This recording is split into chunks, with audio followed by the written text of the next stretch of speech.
9h34, vamos falar do Galo. O Álvaro Damião tá por aqui. O Galo foi a Caracas, não tomou conhecimento do time venezuelano, passeou já no primeiro tempo, definiu a parada e voltou com um bom resultado e a moral lá em cima, Damião. Uma baita estreia do Atlético, essa é a verdade, né? Vamos falar que o Caracas é o pior time do grupo do Atlético, vão desmerecer o Caracas, mas não. É um adversário do Atlético na Copa Libertadores e ponto final. O único brasileiro que venceu na primeira rodada da Libertadores. Isso aí, ou do Botafogo, o adversário do Botafogo equivale, o adversário do Palmeiras equivale, o do Flamengo equivale. Não, o adversário do Atlético foi batido pelo Atlético de forma tranquila, porque o Galo fez 3-0 no primeiro tempo, jogando na Venezuela. Então, é isso que conta para o Atlético, moral elevado para o jogo de domingo clássico contra o Cruzeiro, às 3h30, lá no Gigante da Pampulha, no Mineirão. O Atlético sabendo que precisa vencer, porque o empate dá o título ao Cruzeiro. Agora, qual time o técnico do Atlético vai colocar em campo? Essa é a dúvida do Gabriel Milito e eu acredito que de todos nós. Antes da gente entrar no clássico de domingo, queria a opinião do professor Alexandre Simões sobre o jogo de ontem contra o Caracas, porque na vitória do Galo por 4-1, de todas as coisas boas que aconteceram, entre elas, claro, os 3 pontos, a melhor notícia para mim são 2 gols do Paulinho. É o Paulinho readquirindo confiança, é o Paulinho voltando a marcar, gols importantes, gols em Libertadores. Mas o Arana já tá jogando bem, o Arana marcando gol. O Arana dando mais uma vez assistência durante o campeonato estadual, né? O Arana leva a sério talvez aquele ditado do Ronaldinho, sabe? Quando tá valendo, tá valendo. Aí quando a coisa começa a ficar mais séria, ele aparece. Mas acho, Simões, porque eu trato sempre, e você também coloca isso aqui muito, que o Atlético tem a melhor dupla de ataque do Brasil. A melhor dupla. Não é que o Galo tem o melhor ataque, por exemplo, você pega o número de atacantes que o Flamengo tem, né? Mas a melhor dupla. Como eles se completam, Paulinho e Hulk. O Paulinho é um ótimo jogador e o Hulk é um craque. Isso ninguém questiona. Só que no Campeonato Mineiro, na fase de classificação, o Paulinho não estava marcando, estava perdendo gols. Chegou no primeiro clássico contra o Cruzeiro, jogo decisivo, o Paulinho também perdeu gol. Paulinho vai num jogo de Libertadores, ele gosta, né? No ano passado foi a mesma coisa. No Campeonato Mineiro ele estava meio devagar, chegou a Libertadores, o Paulinho desandou fazer gol, depois foi artilheiro do Brasileiro.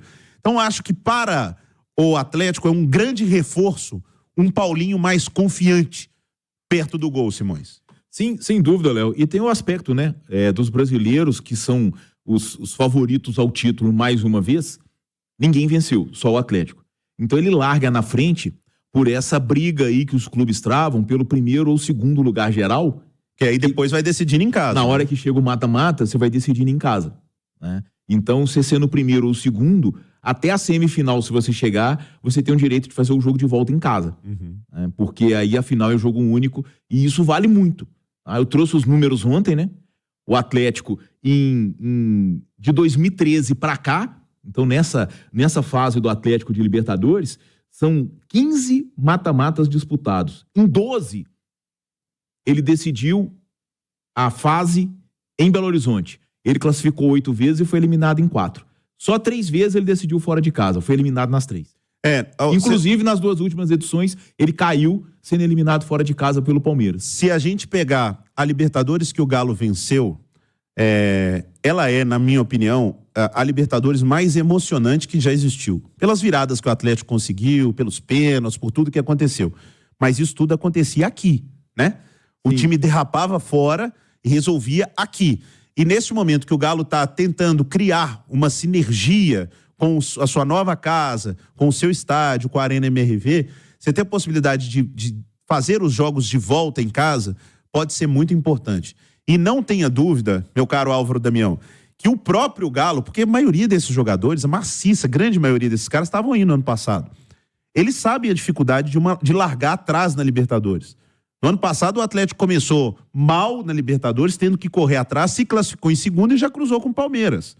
Então, se você classifica em primeiro, além de vantagens de decidir em casa, você cruza, teoricamente, contra equipes mais fracas. Então, acho que foi uma vitória importante. Pouco importa se os outros dois se o Rosário Central, que é o time da pancadaria, se vai chegar lá e vai ganhar, se os outros vão ganhar lá também, o Atlético foi lá e goleou. Em 2022, antes de falar da Libertadores do ano passado, lembrar a classificação do Atlético para a Libertadores. O Atlético foi muito mal no Campeonato Brasileiro, entrou na Bacia das Almas, entrou na fase preliminar da Libertadores eliminou 2 equipes na fase preliminar, depois entrou na fase de grupos da Libertadores, e aí, por uma sequência, e essa sequência veio do ano anterior, o Atlético acabou enfrentando o Palmeiras logo no seu primeiro mata-mata e foi eliminado da Copa Libertadores. Esse ano é diferente. O Atlético é o 3º colocado do último brasileiro, o Atlético entrou na fase de grupos da Copa Libertadores, o Atlético reforçou o time dele para disputar as competições do atual ano e o Atlético estreou o Goleano, um time fora de casa, o Caracas, na Venezuela. Então o Atlético entende, e pelo que a gente conversou com algumas pessoas dentro do clube, é que nesse momento, esse momento do Atlético ele é diferente. E o Atlético vai fazer valer o mando de campo. O que é fazer valer o mando de campo? É isso que vocês acabaram de falar. É o Atlético ter prioridade também na Libertadores para ser o melhor colocado da primeira fase, e as chances dele são grandes. O Atlético tem 2 jogos dentro de casa agora. Joga contra o Rosário e contra o Peñarol. Se o Atlético faz 9 pontos, com 3 rodadas do campeonato, o Atlético faz 9 pontos, depois ele sai para jogar contra o Rosário, sai para jogar contra o Peñarol e encerra contra o Caracas. Em Belo Horizonte. Então, a pontuação que o Atlético trabalha é essa, não o número de pontos na primeira fase, mas ser o primeiro colocado geral, para quê? Para poder decidir tudo em casa depois, com exceção, claro, da final, que é a partida única. A gente vai já entrar com as informações do Galo dentro de campo e a preparação pro clássico, mas antes, Simões, a Libertadores teve ontem mais um dos seus capítulos lamentáveis, né? No jogo do Rosário Central, de maneira absurda, mas assim, não tem outra palavra, né? E isso, infelizmente, acontece muito ali. O próprio Atlético já sofreu com isso na decisão da Conmebol, da pressão que passa dos limites, e a torcida do Rosário Central é conhecida por isso. E o Galo vai ter que voltar lá, né? Ontem um jogador foi apedrejado dentro do campo. Simões, eu tenho uma pergunta muito simples para você. Alguma coisa vai acontecer? Alguma punição vai ter? Ô Léo, deveria, né?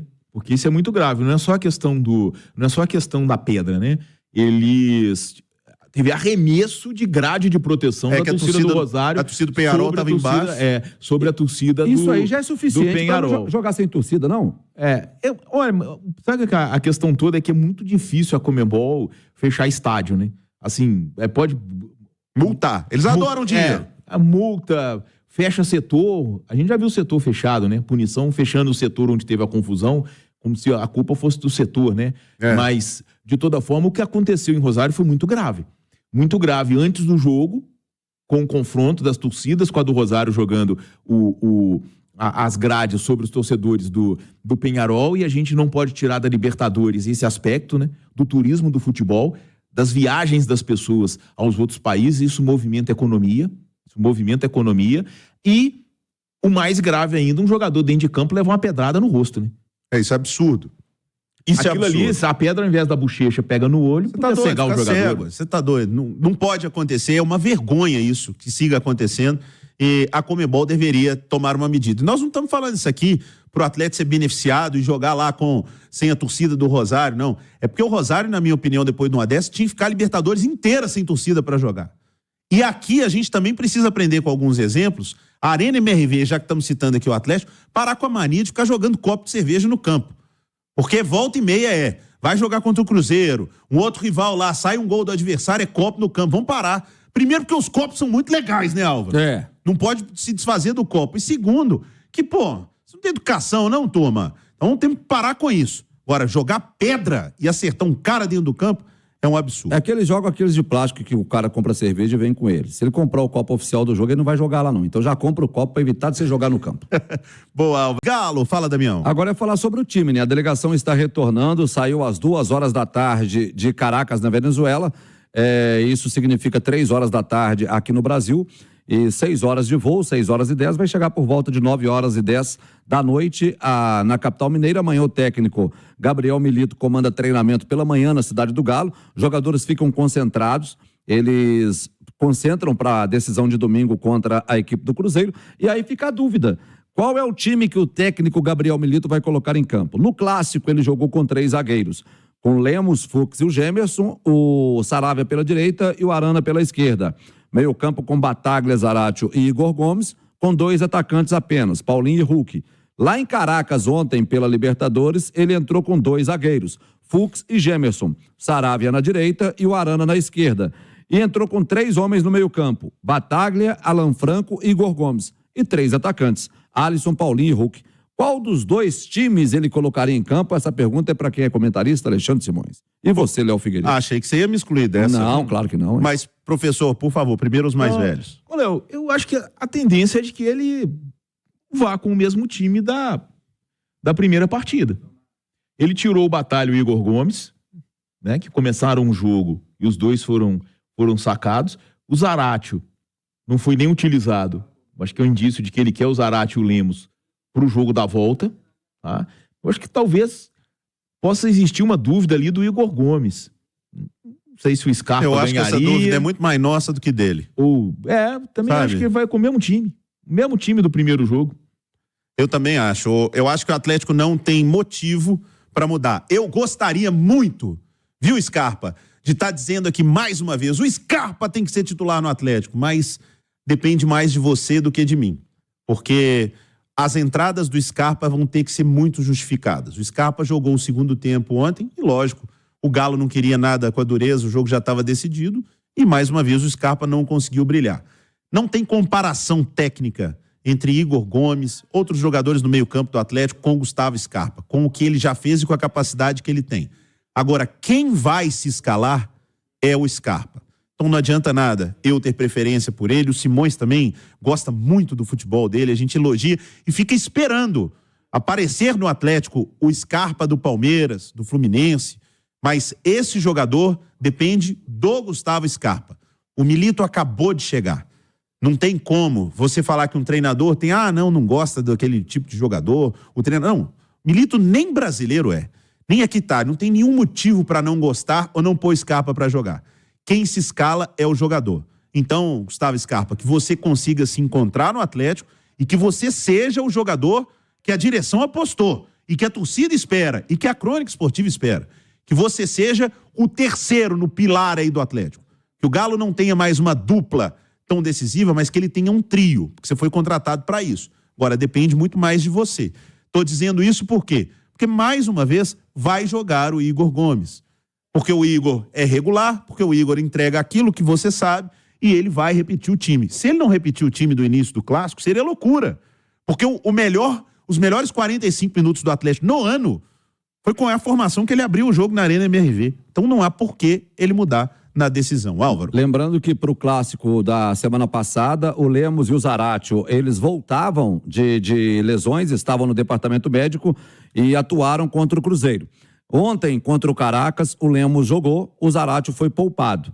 Então é esperar para ver o que ele vai ter para esse jogo de domingo. E um outro detalhe, o Rubens não viajou com a delegação, ficou em Belo Horizonte tratando de uma fratura na mão, deve estar à disposição para o clássico de sábado, mas pela composição de tudo que aconteceu, tanto no clássico passado quanto ontem em Caracas, eu acho que dificilmente o Rubens também seria uma opção do técnico do Atlético. Com um problema na mão, né? É.